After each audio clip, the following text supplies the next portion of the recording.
성도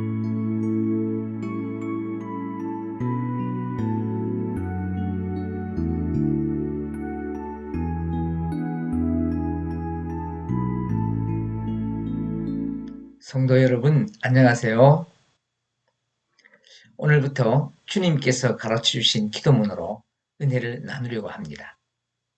오늘은 그 첫 시간으로 누가복음 11장 1절부터 4절까지를 본문으로 하여 우리에게도 가르쳐 주옵소서라는 제목으로 주기도문의 서론적인 내용을 살펴보겠습니다. 피조물인 인간은 한계를 가진 불완전한 존재이기 때문에 완전하신 하나님께 의지할 수밖에 없고 그 의지하는 모습이 기도로 나타나는 것입니다. 그러므로 인간에게 기도는 전능하신 하나님께 자신의 불완전함을 고백하는 것이며 하나님의 은혜를 구하는 영혼의 호흡이라고 말할 수 있습니다. 우리의 육신이 호흡을 원활하게 하지 못하면 병들어 죽음에 이르게 되는 것처럼 성도가 기도하지 않으면 그 영혼이 병들게 됩니다.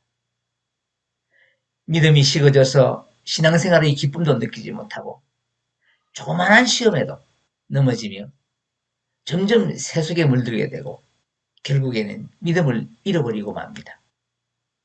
그러므로 성도는 기도하는 일에 게으르지 말아야 합니다. 기도가 영혼의 호흡이라면 육신의 호흡에 들숨과 날숨이 있는 것처럼 기도에도 들숨의 기도와 날숨의 기도가 있어야 합니다.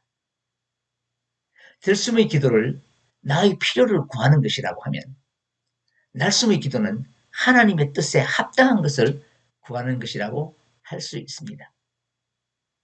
그런데 우리는 다급한 필요 때문에 하나님이 원하시는 것을 생각하지 못할 때가 많이 있습니다. 이렇게 자신의 필요에 집착한 나머지 하나님의 뜻과 상관없는 기도를 하다가 소원대로 이루어지지 않으면 자기는 하나님의 은혜를 받지 못하는 자라고 실망하고 심지어는 하나님을 원망하는 사람도 있습니다. 이런 사람들은 대체로 욕망에 사로잡힌 조급한 마음 때문에 구하기만 하고 자신을 향한 하나님의 음성에는 귀를 기울이지 않습니다. 물론 인간이 불완전하고 연약한 존재이기 때문에 그렇게 기도할 수 있습니다. 그리고 하나님은 그런 기도에도 응답하시는 분이십니다. 하지만 그런 기도는 들숨만 있고 날숨이 없는 호흡과 같아서 온전한 기도라고 할 수 없습니다. 온전한 기도는 먼저 하나님의 뜻을 구하고 그 뜻에 맞추어 하는 기도입니다. 이런 의미에서 기도는 하나님의 뜻에 나를 맞추어 가는 과정이라고 말할 수 있습니다. 그러므로 기도는 육신의 호흡을 중단할 수 없는 것처럼 하나님의 응답하심을 기다리며 계속되어야 하는 것입니다. 만일 그 기도가 하나님의 뜻에 합당하지 않을 때에는 사도 바울이 하나님께 3번이나 간구하며 육체의 가시를 떠나가게 해달라고 기도했을 때 내 은혜가 내게 족하도다 라고 응답하신 것처럼 간구하는 것을 들어주시지 않을 때도 있는 것입니다. 왜냐하면 기도를 들어주지 않는 것이 그 사람에게 더 유익하기 때문입니다. 이것이 하나님의 사랑입니다. 그래서 성숙한 성도는 기도를 들어주시지 않음에 더욱 감사할 수 있어야 합니다. 오늘부터 함께 나눌 주기도문은 무엇을 어떻게 구해야 할지 잘 알지 못하는 우리를 위하여 예수님께서 기도의 모범으로 제시해 주신 것입니다. 이 기도문은 마태복음 6장 9절에서 13절까지와 누가복음 11장 2절에서 4절까지에 기록되어 있는데 이 두 기도문은 문자적으로 일치하지 않고 구조도 조금 다르게 나타나 있습니다. 그 이유에 관해서는 여러 주장이 있지만 예수님이 주기도문을 말씀하신 때가 다르고 말씀하시게 된 이유와 목적도 다르기 때문입니다. 우리가 예배할 때마다 고백하는 주기도문은 마태복음에 기록된 것으로 예수님이 갈릴리에서 사역을 시작하실 때 산상수훈을 설교하시며 하나님 나라의 백성이 어떻게 기도해야 할 것인지를 가르쳐 주신 기도문입니다. 그리고 누가복음에 기록된 기도문은 예수님이 유대 후기 사역을 하시는 때에 한 제자의 요청에 의해서 가르치신 것인데 산상수훈을 설교하심이 주신 기도문의 내용을 제자들에게 다시 한번 상기시키신 것입니다. 그러므로 이 두 기도문이 문자적으로나 구조적으로는 조금 다르지만 그 내용은 다르지 않습니다. 이제 본문을 살펴보겠습니다. 누가복음 11장 1절을 함께 읽겠습니다. 예수께서 한 곳에서 기도하시고 마치심에 제자 중 하나가 여짜오되 주여 요한이 자기 제자들에게 기도를 가르친 것 같이 우리에게도 가르쳐 주옵소서. 이때가 언제인지는 알 수 없지만 예수님이 제자들과 함께 기도하시다가 기도를 마치신 때에 제자 중의 한 명이 예수님께 기도를 가르쳐달라고 요청한 것입니다. 그런데 이 요청은 좀 엉뚱합니다. 왜냐하면 유대인들은 기도하는 전통과 유산을 가진 백성이기 때문에 그러한 유대교적 환경에서 자란 제자들은 기도하는 방법이나 기도의 내용에 대해서 너무나 잘 알고 있었기 때문입니다. 그 당시의 유대인들에게는 누구나 잘 알고 있는 유명한 기도문들이 이미 있었습니다. 그 가운데에는 카디시라는 짧은 형태의 기도문도 있었고 18번 축복 기도라고 부르기도 하는 세몬의 에스레라는 긴 형태의 기도문도 있었습니다. 그들은 하루에 3번, 오전 9시와 정오, 그리고 오후 3시에 그 기도문으로 하나님께 기도했습니다. 이처럼 기도를 생활하며 지내왔던 제자들이 예수님께 기도를 가르쳐달라고 요청했던 것입니다. 그 이유는 예수님의 기도하시는 모습이 지금까지 자기들이 해왔던 기도와는 전혀 달랐기 때문입니다. 그 당시 유대인들은 기도의 내용을 빠뜨리지 않기 위해 기도에 관한 여러 법칙과 규정들을 세워놓고 그 형식에 따라 기도를 드렸습니다. 그러다 보니 지나치게 형식에 치우쳐 아무런 의미 없이 그냥 기도문만 외우기도 하고 자신의 경건함을 드러내려고 사람들에게 보여주는 기도를 합니다. 중언부언을 하며 길게 기도하고 사람들이 많이 모이는 회당과 큰 거리 여기에서 손을 들고 큰 소리로 기도합니다. 제자들은 이런 기도에 익숙해져 있었는데 예수님의 기도는 그렇지 않았던 것입니다. 공간복음서에 나타난 예수님의 기도를 살펴보면 예수님은 은밀한 가운데서 혼자 기도하신 때가 많이 있었습니다. 예를 들면 마가복음 1장 35절을 보면 새벽에 한적한 곳으로 가서 기도하셨고 6장 46절을 보면 홀로 산에 올라가서 기도하셨습니다. 또 14장 32절의 겟셋마네에서 십자가 사역을 위해 기도하실 때에는 제자들을 남겨두고 홀로 나아가서 땅에 엎드려서 기도하셨습니다. 물론 제자들과 사람들 앞에서 기도하신 때도 있었습니다. 하지만 예수님은 사람들에게 나타내려고 기도한 것이 아니라 오직 은밀한 중에 보시는 하나님께 기도하셨습니다. 제자들은 이렇게 기도하시는 예수님의 모습에서 마치 하나님과 마주 앉아 대화하는 것 같은 영적 교제를 느꼈을 것이고 그로 인해 기도에 대한 큰 도전을 받았던 것입니다. 그래서 지금까지 자기들이 하던 형식적인 기도가 아니라 예수님처럼 기도할 수 있도록 가르쳐 주시기를 청원했던 것입니다. 사랑하는 여러분, 저와 여러분의 마음에도 기도에 대한 이런 도전이 일어나기를 바랍니다.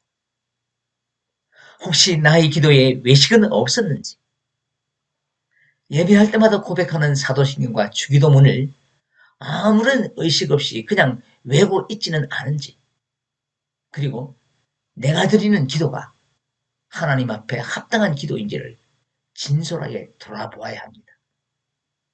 그리하여 한적한 곳을 찾아 기도하시고 밤을 새워 기도하시는 예수님을 바라보며 이 제자처럼 기도에 대한 큰 도전을 받아야 할 것입니다. 그런데 이 제자가 예수님께 기도를 가르쳐 달라고 할 때 그냥 가르쳐 달라고 한 것이 아니라 요한이 자기 제자들에게 가르친 것과 같이 우리에게도 가르쳐 주옵소서 라고 했는데, 그 배경에 대하여 잠깐 생각해 보겠습니다. 예수님 당시의 유대 사회는 로마의 핍박이 아주 심했고, 이런 상황에서 백성들을 위로하며 그들의 정신적인 지주가 되어야 할 종교 지도자들은 로마의 정치 권력에 기대어 백성들을 돌보기는커녕 오히려 더 핍박하고 착취했던 것입니다. 이러한 극한 상황에서 탈출구가 없었던 유대 백성들은 이때가 종말의 때라고 생각하여 머지않아 구약에서 예언한 메시아가 오셔서 자기들을 구원하고 하나님 나라를 실현하실 것이라는 기대를 갖게 됩니다. 그래서 그때를 위해 회개하고 하나님께 헌신하며 순종해야 한다는 새로운 다짐을 하며 각자 소망하는 하나님 나라에 대한 신학적인 이해에 따라 팔을 이루어 활동하게 됩니다. 그 단체들이 우리가 잘 알고 있는 바리새파, 사두개파, 에세네파 등입니다. 그 중에 에세네파는 최소한의 삶을 유지할 정도의 청빈한 삶을 살며 엄격한 금욕 생활을 하고 오직 성경 연구에 몰두하며 메시아가 오심을 기다리는 경건주의자들이었는데, 그 중심 인물이 세례 요한이었습니다. 그래서 이 제자가 요한이 자기 제자들에게 가르친 것 같이라고 한 것을 보면 세례 요한도 자기의 신학과 종말론적인 소망을 표현하는 기도문을 작성을 해서 에세네파 제자들에게 가르쳤다는 것을 알 수 있습니다. 그런데 그 세례 요한이 요단강에서 세례를 베풀 때 자기에게 세례를 받기 위해 오시는 예수님을 향하여 놀라운 고백을 합니다. 요한복음 1장 29절입니다. 함께 읽겠습니다. 이튿날 요한이 예수께서 자기에게 나아오심을 보고 이르되 보라, 세상 죄를 지고 가는 하나님의 어린 양이로다. 이 고백은 예수님이 메시아라는 사실을 세상에 공개적으로 증언한 것입니다. 세례 요한의 이 증언 이후에 많은 사람들이 자연히 예수님을 따르게 되었는데, 이 질문을 한 제자도 요한의 제자였다가 예수님을 따르게 되었을 것이라고 짐작할 수 있습니다. 그래서 이 제자는 요한이 자기를 따르는 제자들에게 그들이 꿈꾸는 새로운 나라의 소망을 담은 기도를 가르친 것처럼 예수님이 말씀하시는 새로운 하나님 나라를 소망하며 따르는 자신들에게도 그들의 공동체가 추구하는 이상적 가치를 담은 기도문을 가르쳐달라고 한 것입니다. 이런 이유로 그 제자는 우리에게도 라는 복수를 사용한 것입니다. 그러니까 예수님 주신 이 기도문은 요청한 한 제자에게만 주신 기도문이 아니라 제자 공동체에게 주신 것입니다. 예수님 당시의 제자 공동체는 물론이고 예수 그리스도를 구주로 믿고 하나님 나라를 소망하는 모든 시대의 교회에게 주신 기도문인 것입니다. 그러므로 우리가 주기도문으로 기도할 때 습관적으로 맹목적으로 암송하면 안 됩니다. 하나님 나라 백성으로서의 이상과 소망을 실현하기 위해 삶으로 헌신하겠다는 다짐으로 기도해야 하는 것입니다. 2절부터 4절까지 함께 읽겠습니다. 예수께서 이르시되 너희는 기도할 때에 이렇게 하라. 아버지여, 이름이 거룩히 여김을 받으시오며 나라가 임하시오며 우리에게 날마다 일용할 양식을 주시옵고 우리가 우리에게 죄지은 모든 사람을 용서하오니 우리 죄도 사하여 주시옵고 우리를 시험에 들게 하지 마옵소서 하라. 라틴 신학의 아버지라고 불리는 초대교부 터툴리안이 주기도문을 복음의 요약이라고 말했는데 그 정도로 주기도문은 그리스도인의 정체성을 명확히 밝혀주는 내용으로 구성되어 있습니다. 그러므로 주기도문은 성도의 기도 원칙이라고 말할 수 있는데 상세한 내용은 다음 시간부터 살펴보기로 하고 오늘은 기도문의 특징과 전체적인 형식에 대해서 간략하게 말씀드리겠습니다. 당시 유대인들이 사용하던 기도문들이 많은 수식어를 사용하여 길었던 것에 비해 주기도문은 간결하고 기도의 순서나 내용적인 측면에서 완벽한 구조를 갖추고 있는 가장 모범적인 기도입니다. 내용의 구성을 보면 하나님을 위한 기원이 먼저 있고 그 다음에 인간을 위한 청원이 있습니다. 이것은 기도의 중심이 인간이 아니라 하나님이라는 것을 의미합니다. 그래서 그 내용을 보면 제일 먼저 하나님의 이름을 거룩하게 하실 것을 구하여 하나님의 존엄하심을 기원하고 하나님 나라의 임함과 하나님의 뜻이 이루어지기를 기원합니다. 누가복음 본문에는 먼저 말씀드린 두 가지의 기원만 있지만 포괄적인 의미에서 하나님의 뜻은 하나님 나라의 임함으로 실현되는 것이므로 그 의미는 다르지 않습니다. 그 후에 인간의 가장 본질적인 필요와 근본적인 죄의 문제를 해결하기 위한 기원을 하고 마지막으로 미래의 복지와 안녕을 위하여 시험에 들지 않고 악에서 구하여 주실 것을 간구하는 것으로 끝을 맺습니다. 그러므로 주기도문은 우리의 모든 삶이 하나님께 맡겨져야 한다는 고백인 것입니다. 그런데 가끔 너희는 기도할 때 이렇게 하라고 하신 예수님의 말씀을 오해하여 주기도문을 단순히 반복적으로 암송하는 것으로 이해하는 사람들이 있습니다. 그렇지 않습니다. 여기서 기도하다로 번역된 헬라어는 프로시케스테인데 이것은 기도하다라는 뜻의 프로시코마이의 가정법 현재 시제로서 계속이나 반복을 의미하는 것이며 때에라고 번역된 헬라어 호타는 시간을 나타내는 추적사로서 반복되는 일들을 언급할 때 사용되는 것으로 언제든지라는 의미를 지닙니다. 그러므로 이 말씀은 예수님 당시의 제자들에게만 국한되는 명령이 아니라 장차 예수님의 가르침을 따를 전 시대, 전 성도들에게 하신 명령인 것입니다. 그리고 이렇게 하라로 번역된 헬라어 레게트는 말하다라는 뜻의 헬라어 레고의 현재 명령형으로서 지속적으로 소리내어 기도할 것을 명하신 것인데 이 말이 의미하는 바는 그대로 암송하라는 것이 아니라 이 기도문을 표본으로 삼아 그 의미와 정신을 계승하라는 것입니다. 그런데도 오늘날 많은 성도들이 이 기도문의 의미를 망각하고 형식적 습관적으로 암송만 하고 있습니다. 이것을 개탄하여 종교개혁자 마틴 루터는 이런 주님의 참된 기도 정신을 망각한 많은 사람들로 인해 주의 기도가 최대의 순교자가 되었다라고 말했습니다. 그러므로 이제 우리는 주기도문에 대한 이해를 새롭게 하여 고백할 때마다 주님께서 가르쳐주신 기도의 내용과 정신을 기억하고 그 의미를 새기며 진정을 담아 기도해야 하는 것입니다. 이제 말씀을 맺겠습니다. 사랑하는 여러분, 주님께서 가르쳐주신 이 기도문은 우리의 그리스도인됨의 의미를 가장 잘 밝혀주며 성도로서의 삶을 열어가기 위한 귀중한 기도 모형입니다. 오늘도 이와 같은 기도로 하나님 마음에 합하는 아름다운 성도의 삶을 열어가는 저와 여러분이기를 간절한 마음으로 소원합니다.